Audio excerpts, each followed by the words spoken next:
everyone. Welcome to the Digital Health Summit. Thanks for joining us today. My name is Joel. I work for the diabetes division of Abbott, where I lead a group that's focused on software-based products and services that are part of the Freestyle Libre platform, which I'll describe shortly. Today I'm going to talk about how technology is transforming diabetes management. But before I do that, let me tell you a little bit about Abbott in case you're not familiar with the company. We've been innovating in healthcare for over 130 years, so we have a lot of history there. And we're doing that in a variety of areas. These days, we're really known as a medical technology company that's addressing unmet needs in areas such as diagnostics, neuromodulation, cardiovascular care, nutrition, and of course, diabetes. We're hardly a startup, but we are delivering Silicon Valley-style innovation. In fact, the diabetes division is located in the Bay Area in close proximity to many of the tech companies that have made the Silicon Valley area famous. And unlike traditional tech companies, we have something that they don't have, which is years of experience as a well-established global healthcare company. It's going to take both types of companies to realize the full potential of digital health. Okay, let me start by describing why diabetes is a great disease state to prove out digital health tools and solutions. As you may know, diabetes is a growing global epidemic. Today, there's an estimated 425 million adults living with diabetes, and that number is projected to grow to 642 million by the year 2040. At that scale, it's not hard to imagine why many people don't have the tools or information necessary to effectively manage and treat their condition, which can lead to complications, which can be fatal or require expensive interventions. There's two types of diabetes, which are essentially two different conditions that are frequently treated in different ways. But regardless of the type of diabetes or the method of treatment, it's a complicated chronic condition that requires daily attention. And considering the volume of people that are living with diabetes today, far outnumber the number of clinicians that are trained to manage and treat it. Most of the time, people are left to cope with the condition on their own. So, scale, complexity, and established self-care practices are reasons why diabetes as a disease state is a great proving ground for digital health tools and solutions. For anyone living with diabetes, this is a familiar sight. In simple terms, diabetes is a condition that impairs the natural function of the body to regulate its glucose.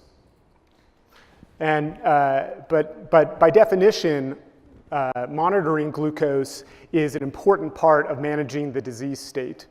So it's not surprising that for the past 40 years, the standard of care for monitoring glucose has been taking a droplet of blood, applying it to a strip that's inserted into a blood glucose meter, which produces a discrete blood glucose value that represents a moment in time. And that method is widely used today, but there's a few fundamental issues with strip-based glucose monitoring. Obviously, it's painful and inconvenient. The information that it provides represents a single moment in time, so it doesn't provide any context. And every incremental test has an incremental cost. So despite the fact that there's a growing body of evidence that shows a very strong correlation between testing frequency and improved glycemic control, it's no wonder that people living with diabetes don't test as frequently as the clinical guidelines recommend. And that's understandable when you consider the issues that I just described. So let me give an example of this. The clinical guidelines for people on insulin therapy are that they test their glucose at least 4 times per day. And that number can be up to 12 times per day, depending on the nature of their condition and the severity of it, and the symptoms that they're experiencing. Studies show that in practice, these people are testing less than 2 times per day. And that's not because they don't care about their health. That's because strip-based glucose monitoring, the accepted standard for the last 40 years, is painful, inconvenient, and doesn't really produce highly actionable information. It's these unmet needs that created the inspiration for the Freestyle Libre system, which is a sensor-based glucose monitoring system that's starting to transform diabetes management. It's also a great example of how digital health tools are starting to produce positive clinical outcomes under real-world conditions. So what is the Freestyle Libre system? It involves a small disposable sensor that's worn on the upper arm for up to 14 consecutive days. And while it's being worn, it's continuously monitoring glucose. To retrieve data from the sensor, the user simply holds their phone or a proprietary device called the reader in close proximity to the sensor. We call this scanning the sensor. And when they do that, in a fraction of a second, they get 3 pieces of information.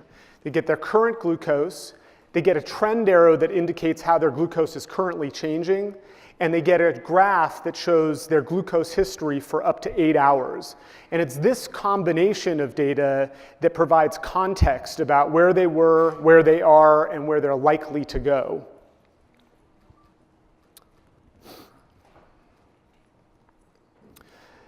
So the app, which is called Freestyle Libre Link, is part of a family of digital health tools that fulfill the needs of the other stakeholders in that care delivery process, healthcare professionals and caregivers.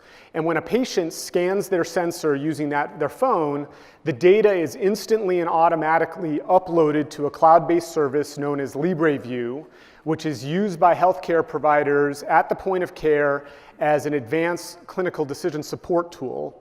There's also a second mobile app that's designed for use by caregivers, which allows them to remotely monitor the scan behavior of their loved ones.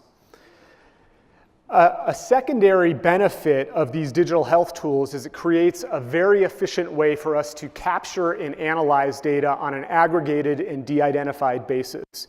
And that enables us to generate real-world outcomes data that we can use with the clinical community, the payer community.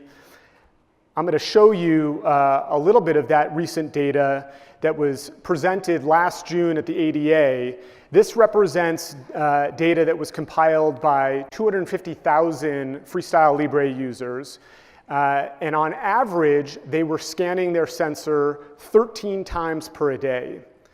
This demonstrates that when you make the capture of dense glucose data effortless and convenient, people are willing to do it frequently. But that scan frequency by itself isn't enough to generate the real-world outcomes that we've also observed. What does that is transforming that data into actionable information, which enables those people to make informed decisions and take appropriate action day in and day out.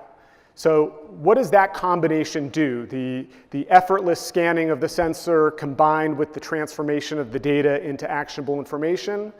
Here's an example of what that does. And there's a clear correlation between increased scanning frequency and better glycemic control. Now what I'm showing you here is just one of several standard measures of glycemic control known as HbA1c, but we've seen similar effects with virtually every standard measure of glycemic control, such as time in target range or reduced low glucose events.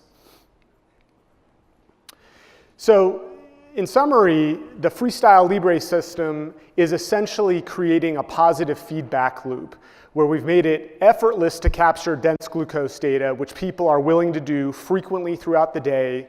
That data gets transformed into actionable information, which reveals insights, which enable people to take action, which delivers the positive clinical outcome.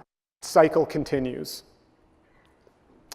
Now, before I talk about the future, it's important to understand what the current state of diabetes management looks like. And I've used the Freestyle Libre system to help illustrate that. But let me distill that down to a few simple terms.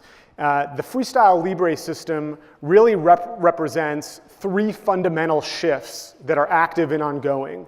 One is from discrete blood glucose strips as the dominant method of glucose monitoring to body-worn sensors, which enable the effortless capture of dense glucose data, which is really the fuel for everything downstream from that. The second is the shift from proprietary handheld devices to connected consumer electronic products like phones and watches, which are becoming the preferred and primary user interface. Because they're also persistently connected to the internet, they create a convenient gateway for that data to be uploaded to a growing set of cloud-based services, which is the third shift from isolated desktop software, which historically has been the primary source of in-office clinical decision support, to distributed cloud-based services, which are really the breeding ground for all of the advancements we're now witnessing in machine learning and artificial intelligence. So these three fundamental shifts are creating the building blocks for the future of diabetes management. And I'll talk about that a little bit right now. This is my best attempt to try to distill it down to a simple form. You've heard me talk about sensors quite a bit, and that's a continuing part of this story. In the future, the device-derived data, specifically the clinical insights created by that data, is really what's going to drive value in the medical technology world. That data will be used by a growing set of advanced algorithms and machine learning systems that will take that data, will analyze it in near real time, will proactively surface clinically relevant trends and patterns, and will offer personalized treatment recommendations. But the technology on its own isn't enough to make the promise of personalized medicine fully realized. There are other forces that are working in conjunction with advancements in technology that are also enabling that. And there's a few I just want to highlight here. First is the shift to value-based reimbursement models, which will really reward solutions that generate real-world positive clinical outcomes and can prove it with data. The second is with regulatory bodies throughout the world, including the FDA here in the United States, adapting their requirements and their approval pathways in recognition that software is becoming a dominant form of medical device and has fundamentally different tools and techniques to develop it, as well as a faster development cycle. So these two things, or these three things in combination, really are converging in a special time in history right now that's making healthcare a really exciting place to focus on. Now I'm going to close by making one prediction. We're here at the Digital Health Summit. The term digital health has become quite trendy and is commonly used these days. But my prediction is that in the future, the word digital will get dropped from that term because all facets of healthcare will have a digital component, and anything that doesn't simply won't be mainstream. Thank you so much for your time and attention, and enjoy the rest of the show.